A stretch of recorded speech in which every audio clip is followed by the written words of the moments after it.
Evangelho de Jesus Cristo segundo Mateus, capítulo 2, versículos de 1 a 12.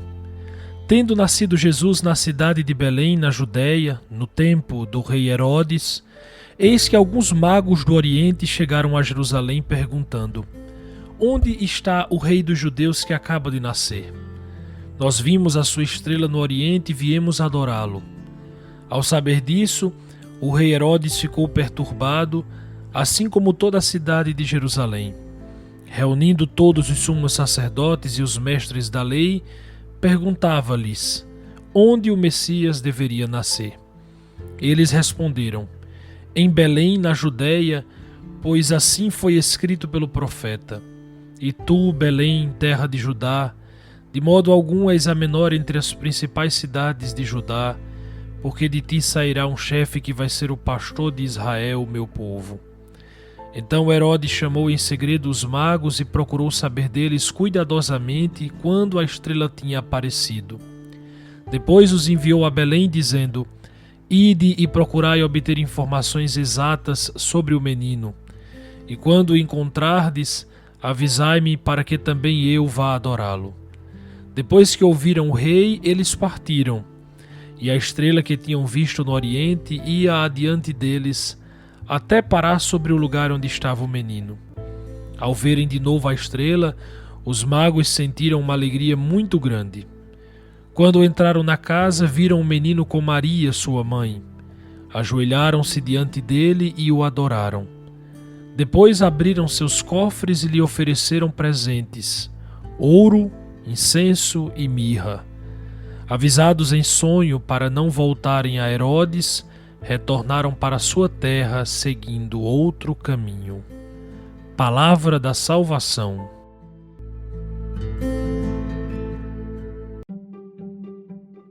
Meus queridos irmãos, é com muita alegria que celebramos hoje a solenidade da Epifania do Senhor, uma das festas mais belas do tempo do Natal. Epifania significa manifestação. E neste dia a Igreja nos convida a contemplar o momento em que Jesus, o Salvador, se revela não apenas ao povo de Israel, mas a todas as nações. É bonito pensar que essa festa nos recorda que o amor de Deus é para todos, sem distinção de raça, sem distinção de cultura, de língua. Hoje, portanto, se celebra a aventura dos magos e o caminho da Epifania, ou seja, o caminho da revelação de Deus. É uma revelação feita a estranhos, a pessoas distantes. Santo Agostinho diz: celebramos há alguns dias o dia em que o Senhor nasceu entre os judeus. Celebramos hoje, no dia de hoje, dia da Epifania, o dia em que foi adorado pelos pagãos. Naquele dia do Natal, os pastores o adoraram. Hoje é a vez dos magos. Então vejam, o Senhor manifestou-se aos judeus, isto é, aos pastores, na semana passada, e agora aos pagãos, aqueles que ninguém esperava que ele fosse se manifestar, representados pelos magos que vieram adorar o rei dos judeus, recém-nascido em Belém, como narra o evangelho escutado.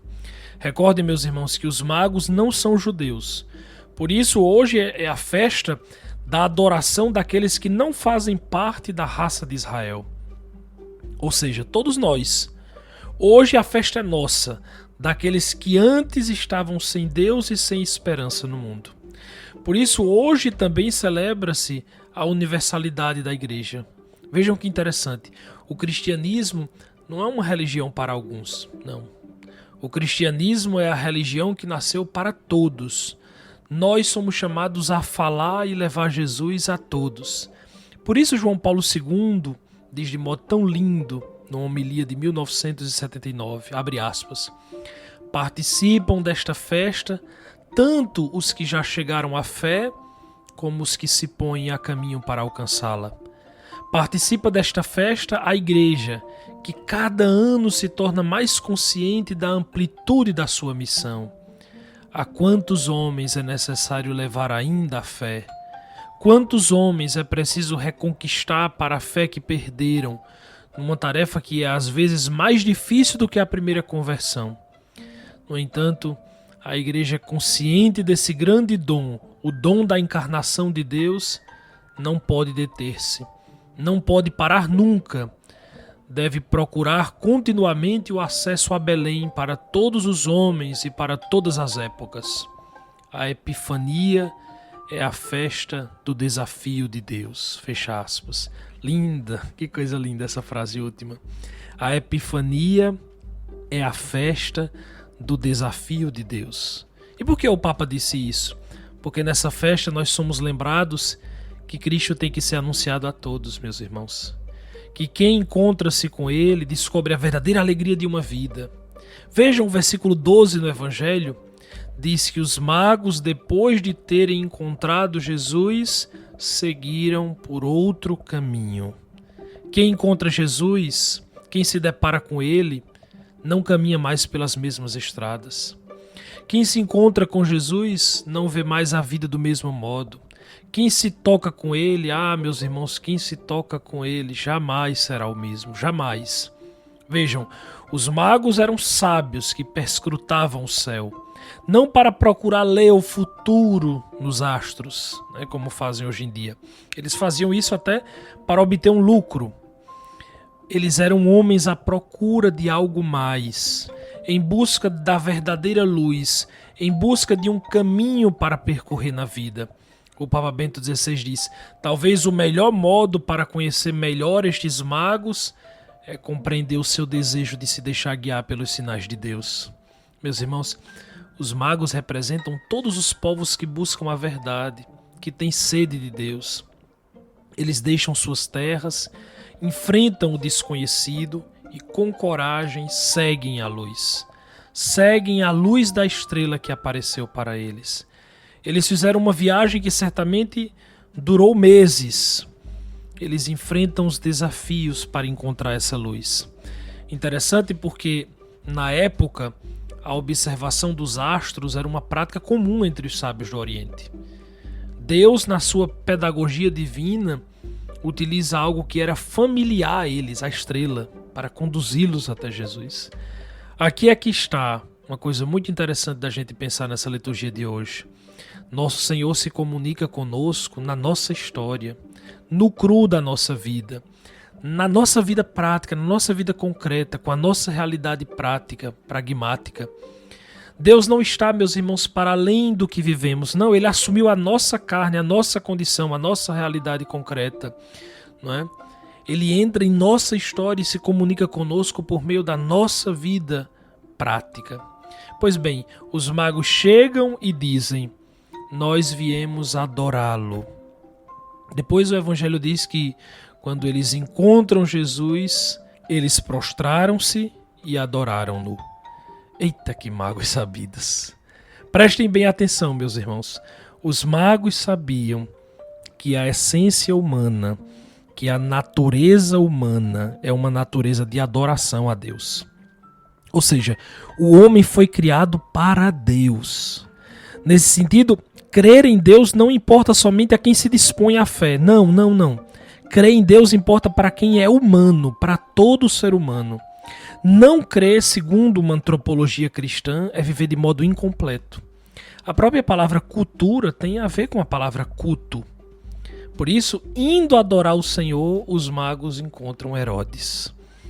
Mentindo, Herodes diz que quer adorar o menino e pede aos magos que deem notícias a ele, porque ele quer também ir adorar o menino. É mentira de Herodes. Herodes, ao ouvir falar do nascimento de um rei, sente-se ameaçado. Herodes representa aqueles que, por medo ou orgulho, resistem à graça de Deus. Enquanto os magos se colocam em movimento para encontrar o Salvador, Herodes trama para eliminá-lo. É bonito porque o Evangelho nos mostra esse contraste entre a busca sincera dos magos e a rejeição de Herodes. Isso nos convida a refletir. Como estamos respondendo à presença de Deus em nossas vidas? Nós estamos nos movendo em direção a Ele ou de alguma forma resistimos à sua ação? E aí, sobre esse pedido, o querido Papa Francisco de forma tão bela disse, abre aspas, na realidade, Herodes adorava apenas a si mesmo e por isso, com uma mentira, o que ele queria era livrar-se do menino.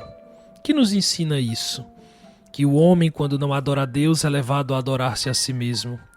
E a própria vida cristã, sem adorar o Senhor, pode se tornar uma forma educada de se louvar a si mesmo e a sua habilidade. Cristãos que não sabem adorar, não sabem rezar adorando. É linda essa frase de novo. Cristãos que não sabem adorar, não sabem rezar adorando. E o Papa diz, é um risco sério servir-se de Deus em vez de servir a Deus. Quantas vezes trocamos os interesses do Evangelho pelos nossos? Quantas vezes revestimos de religiosidade aquilo que a nós nos convém? Quantas vezes confundimos o poder segundo Deus, que é servir os outros, com o poder segundo o mundo, que é servir-se a si mesmo? Eita, que coisa linda! Sem sair de si mesmo, meus irmãos, ninguém conhece a Deus. Os magos sabiam e saíram para encontrar a Deus. E por isso o Santo Padre ainda diz, sem sair de si mesmo, sem ir ao encontro de Deus, sem o adorar, não o conhecemos. De pouco ou nada servem a teologia e a ação pastoral, se não se dobram os joelhos. Lindo isso. Se não se faz com os magos, que não se limitaram a ser sábios organizadores de uma viagem, mas caminharam e adoraram. Quando se adora, apercebemo-nos de que a fé não se reduz a um belo conjunto de doutrinas, mas é a relação com uma pessoa viva que devemos amar. É permanecendo face a face com Jesus que conhecemos o seu rosto. Quando o adoramos, descobrimos que a vida cristã é uma história de amor com Deus, onde não basta ter boas ideias sobre Ele, mas é preciso colocá-lo em primeiro lugar, como faz um namorado com a pessoa amada. Assim deve ser a igreja, uma adoradora enamorada de Jesus, seu esposo. Bonito, grande Papa Francisco. Por isso é tão importante, meus irmãos, ainda mais nessa festa de hoje, nos sentirmos atraídos, apaixonados por esse Senhor. Se voltarmos lá para o início do Evangelho de hoje, a gente poderia se perguntar, onde começa o percurso dos magos? Começa com uma estrela. Que estrela é essa? Interessante. Esses magos são astrólogos, eles sabem de tudo de estrelas. Mas aquela estrela específica que apareceu para eles, eles não conhecem, nunca viram. Essa estrela é diferente de todas, é única, é bela, é belíssima. E por isso Dom Fábio Rossini diz, nós sabemos que é preciso seguir a beleza.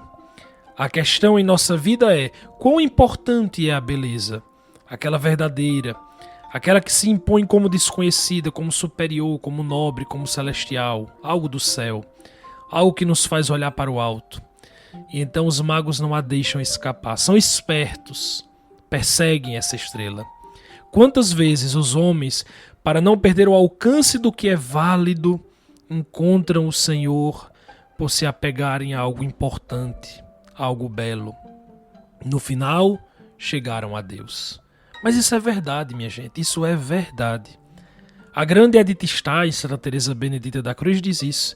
Quem busca a verdade está buscando a Deus, ainda que não saiba. Aquele homem, aquela mulher de boa vontade, que está de coração verdadeiro, sincero, genuíno, buscando a Deus. Hoje eu diria com esse evangelho, quem busca a beleza está buscando a Deus, ainda que não saiba. Sim, porque a beleza é um dos nomes de Deus, como diria João Paulo II.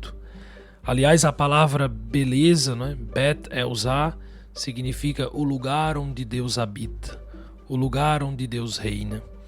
Os magos caminham olhando para o céu, para o alto. É assim que a gente reza na missa, né? Sum sum corda. E isso os leva a Jerusalém, a cidade das promessas, a cidade santa, a cidade de Davi. Que assim seja, meus irmãos. Que caminhemos com o olhar para o alto. Os magos, como eu já disse, depois de terem encontrado a luz, tomaram outro caminho, não mais passando pela casa de Herodes. Eis a prova de que, de fato, o encontramos, se mudarmos de rota, se nos convertermos. Meus irmãos, que o Senhor converta o nosso coração, que o Senhor nos torne autênticas testemunhas da universalidade da salvação. Amém.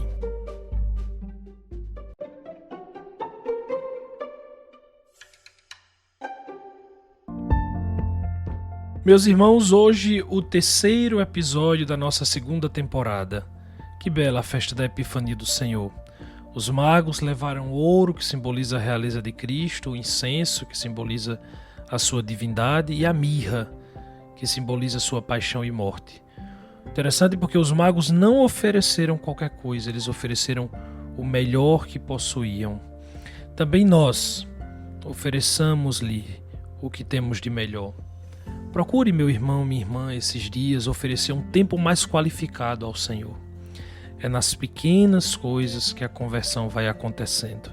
É nas pequenas coisas que a rota vai sendo mudada, vai sendo convertida. Uma boa semana para você, meu irmão. Um grande abraço e até o próximo domingo, se Deus quiser.